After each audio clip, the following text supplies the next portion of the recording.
What is up, you guys? Welcome back to Play on Wheels. I know it's been forever since I've uploaded a video, but today we're going to give you a pulse check on the 1950 Ford, and then we're going to talk about the fate of our 4200 swapped 68 GTO.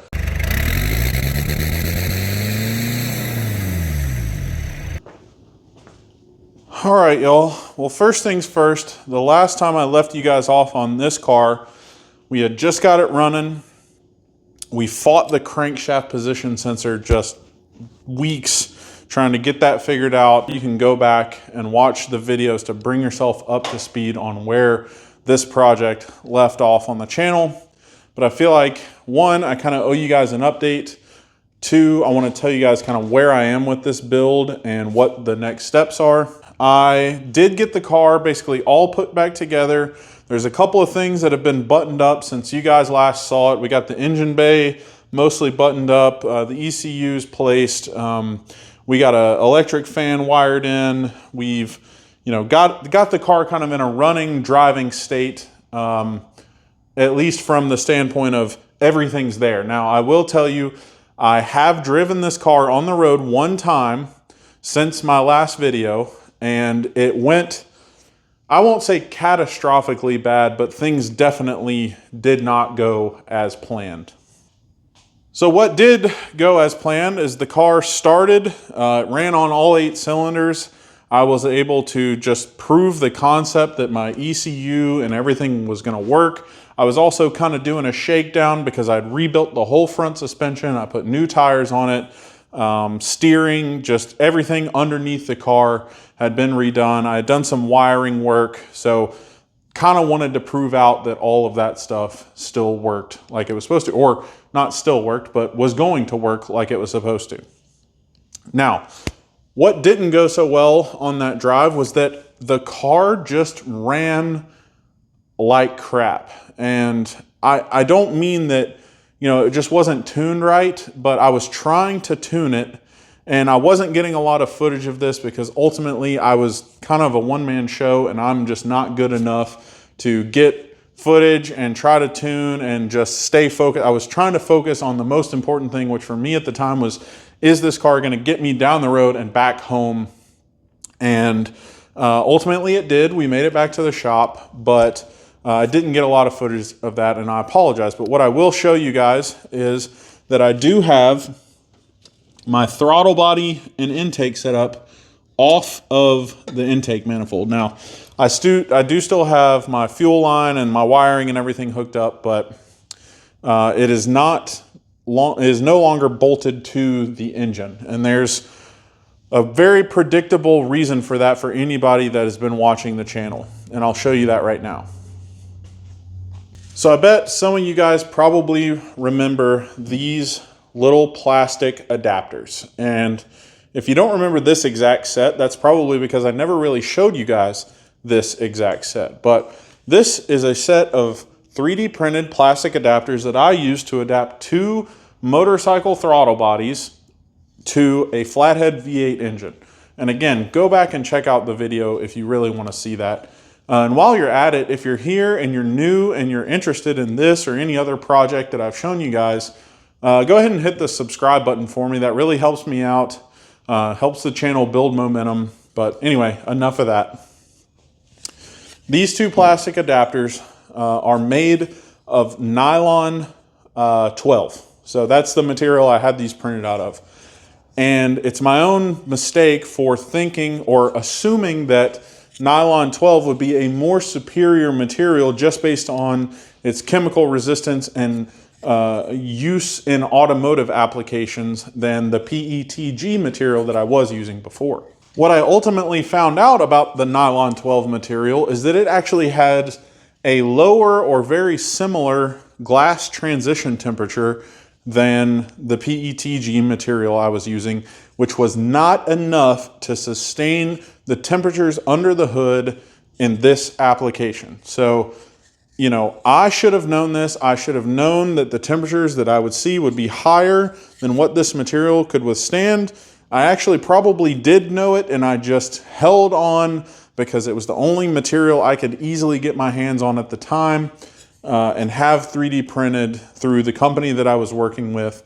And, you know, I just made an assumption or a known error, I guess you could call it. But either way, I screwed up and I used nylon 12. And let me show you guys why this nylon 12 did not make it, or what the failure mode was, because it's not an obvious one. If you're me and you're just trying to troubleshoot, why won't this car run right? Why can I add fuel, take fuel away, mess with timing, and just not ever get the thing to run like it's supposed to?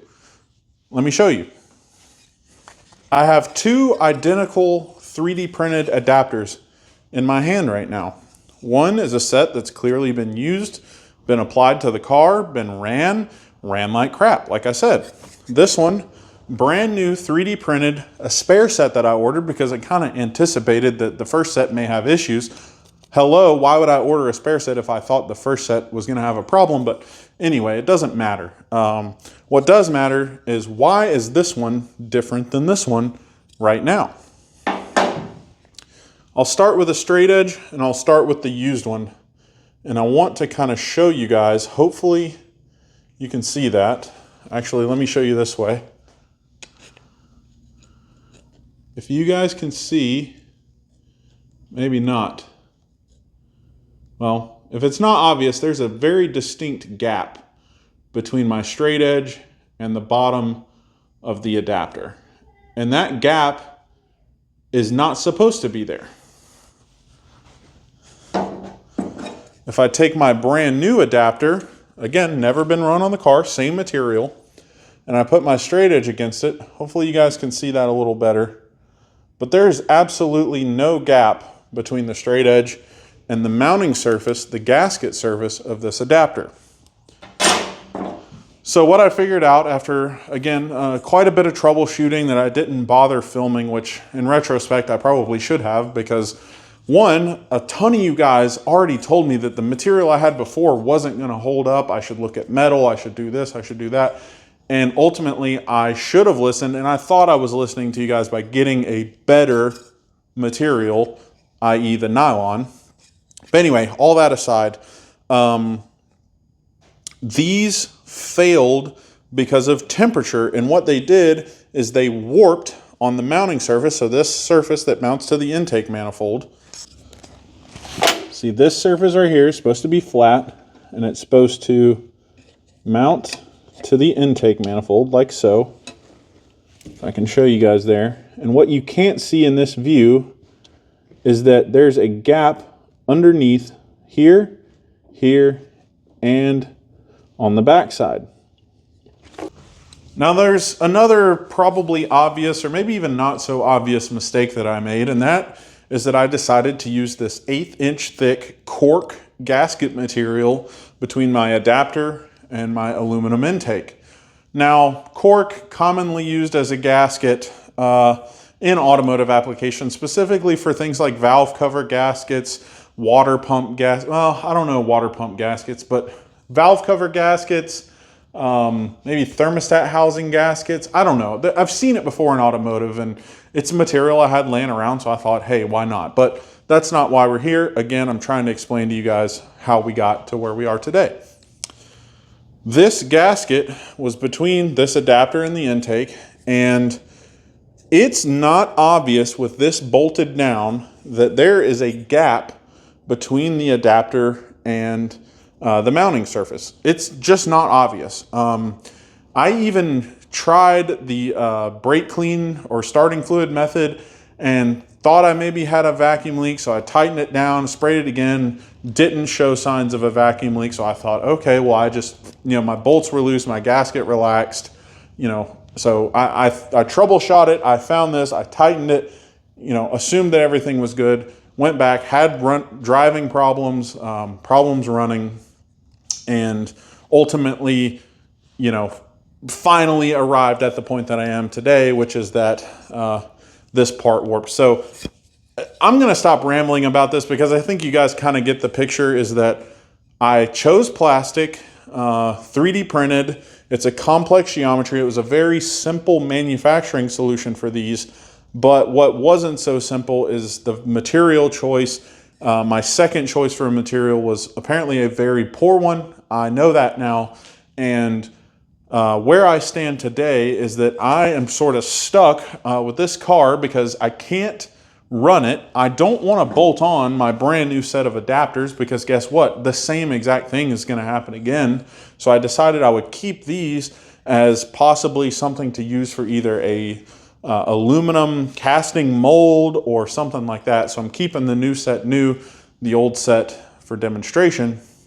But where I stand today is I have to find a solution for adapting my throttle bodies to my intake that doesn't, that's not sensitive to temperature, pressure, because again, we're gonna go boost on this thing. If you guys didn't know, we're going boost.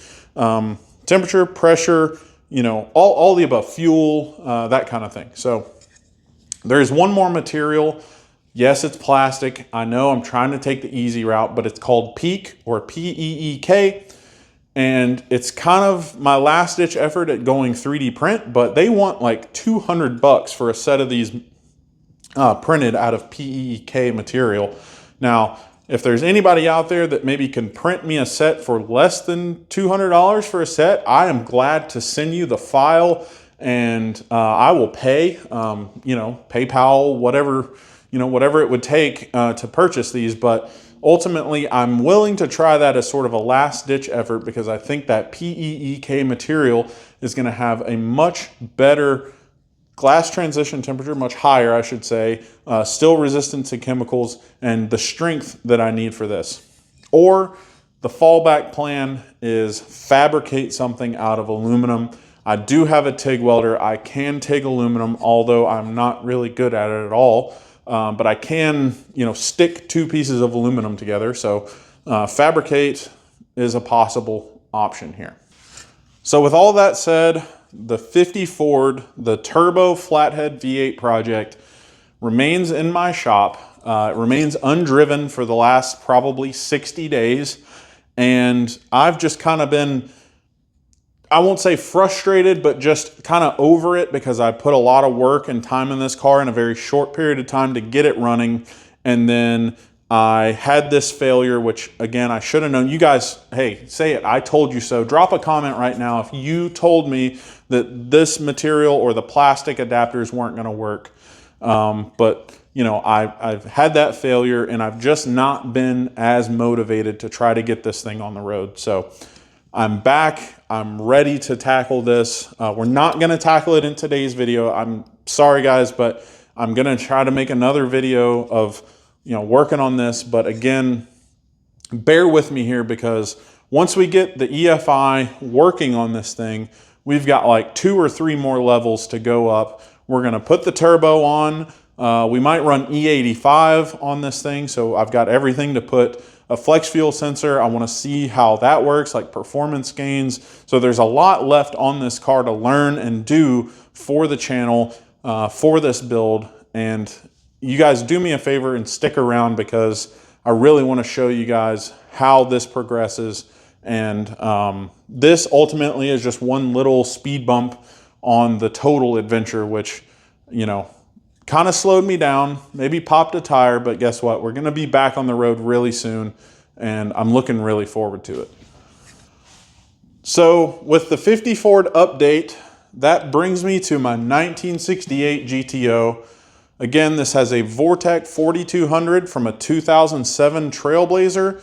It's got an AR5 5-speed transmission from a Chevy Colorado. Of course, this is a 2-door 68 GTO, so you know it's kind of a cool car, but you know I want to kind of get your guys' opinion, I'll say, on what should I do, what should the next steps be. And let me give you my thoughts, and then I'm going to ask you guys to drop a comment. Tell me what your opinion is. What do you think I should do? What do you guys want to see out of this thing? But let me get my spiel out of the way first. So bear with me here for just a few more minutes. And for the sake of conversation and a little bit to help explain things, I'm going to actually walk around with the camera and open up the door here on the car and show you guys kind of what we got going on. I'm really torn on this, and That's why I'm kind of reaching out to you guys to see what do you want to see on the channel, where could we go with this, or maybe where should I go with this, this build. So first things first, this car is roadworthy. It has headlights, taillights, turn signals, brakes, steering, of course, an engine and transmission that runs. It kind of has all that stuff that you need to drive up and down the road. Now, what it doesn't have are side windows. As you can see, the doors have been completely gutted. They're actually, look at that. They're that flimsy because all the structure has been taken out of them to allow for what was a cage that came all the way up to here. But nonetheless, if you see here, that cage bar goes inside the door. So the previous people who had this car gutted each door. So we have no windows, no ability to put windows in the doors on the car. And you might say, oh, just swap out the door. Well, look at this, guys. The door matches the body. It does. I mean, it's got the patina or whatever you want to call it, you know, it matches. So it goes with the car. So, you know, swapping out the door for a new one is not going to be the same color. It's not going to match. And, you know, if I ended up wanting to ever paint this car, hint, hint, I'm not going to want to, but if I did, that wouldn't matter. But, you know, what I'm trying to say is no windows, no ability to install windows kind of makes this thing suck to drive. That also stands true with the rear. Although they haven't been completely cut out, they have been completely gutted. So there's no window regulator or anything inside there. So we are stuck with no side windows. So this car can't really be driven in the rain. Again, no windows. Who wants to drive in the rain? Who wants to drive in the cold with no windows? So you guys might kind of see where I'm going with this, but again, give me just a minute. The other thing, this was my first like engine swap for an engine that is going into a car where it doesn't belong. With that being said, I learned a lot. And the 4200 Vortec is a super tall engine. Like it's 27, 28 inches from, you know, top to bottom, I think, somewhere around there. You guys correct me if I'm wrong. But anyway, what the point is, this thing is super tall. When I swapped this engine in here, I got it as low as I thought I physically could, which is pretty darn low, to the crossmember and to the steering. I notched out the oil pan, all that stuff. And the thing is, it still sticks higher than the hood. You guys look at this. The hood goes, you know, right about there. Guess what? Right there. Hits the valve cover, hits the intake, hits all that. Now, yeah, there's, you know, shaved valve cover. That's a thing. Aftermarket intake manifold. Get rid of this. Get rid of that. Move the ECU. Yeah. Guess what, guys? All of those are options, and that's why we're here today, and that's why I'm asking you guys. My thought, car can't really be driven. Car can't really have a hood put on it in its current state. The brakes, they kind of suck. It is disc brake on the front, drum brake in the rear. Guess what? Something I didn't tell you guys, the rear line blew like forever ago. So we've been rocking front brakes only, and they're from 1968. They're manual, and they kind of suck. What else? Let's see. The car itself is kind of a rust bucket. If you guys look, see this weight reduction right here? There should be a quarter panel there. There's rust all in these fender wells. There's rust in the front fender. As we walk around to the driver's side, we've got rust in that fender. We've got a wheel well that's almost entirely rusted away, that leads down to a quarter that's been haphazardly patched in the past. And ultimately, the body on this car is just not in great condition. It's got rust. It's got a cage in it. And yeah, so I could cut the cage out, right? Cut the cage out, they say. Well, guess what? The whole back has been firewalled. So it's got all this aluminum on it. The floor pans have been patched with what very well could be old street signs. I don't know. License plates, something like that. But basically, the body on the car is, one, I will say, savable, and savable is a stretch because, yes, there's someone out there with $200,000 ready to burn who would probably take this car, or could, not would, but could take this car, put 100 grand into it, and be left with a, bench seat, automatic, on the column, 68 GTO with not a lot of options, Verdoro green with a vinyl top, whoop-de-doo. Long story short, it's not like a Judge or a Ram Air car or anything that matters. So, yes, it could be saved, but who's really going to do that? So guys, all of that having been said, and yes, I know this is a lot. I talk a lot. If you guys haven't figured that out about me, don't subscribe if you don't want to hear somebody who talks a lot, because I'm going to try to explain everything to you guys and at least tell you sort of what I'm thinking and all that. So, get used to it, basically, is what I'm trying to say. But where I am with this is I have this car in the shop right now because ultimately I'm thinking about pulling this motor and transmission and my wiring harness and everything out of it and just starting over. And see, I don't really even mean starting over with this car. I mean, take the good stuff, pull it out, put it on the shelf for a little while, and start with something a little bit more useful. This pretty sweet car, 68 GTO, again, I know, guys, I know, but it's just a little too far gone. And if you guys can't tell, I'm not really a restoration kind of guy. I'm more of like mechanical, make it cool kind of guy, turbo a flathead kind of guy. But I suck at body work, and sheet metal and all that kind of stuff. And it's not that I don't want to learn. It's just that, that's not where I want to spend my time.